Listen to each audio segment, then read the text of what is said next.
Welcome back to another video. I'm Tom, and in today's video we're going to be making creamy garlic mushrooms with rocket on toasted ciabatta.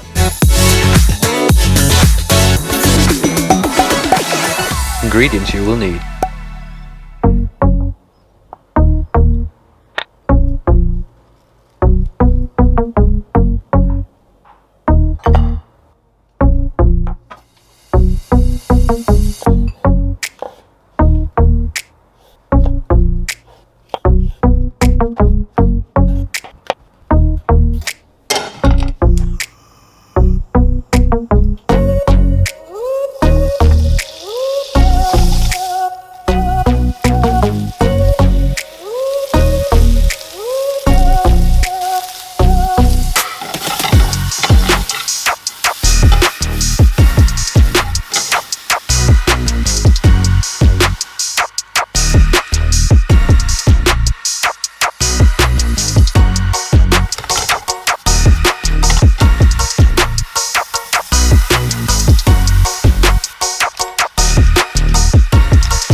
That is how you make creamy garlic mushrooms with rocket on toasted ciabatta. Now if you made it to the end of the video, thank you very much. Please do give it a big thumbs up. And if you're new here, hit subscribe and turn on the notification bell because I release new recipe videos every single week and you don't want to miss them. I'll see you in the next video.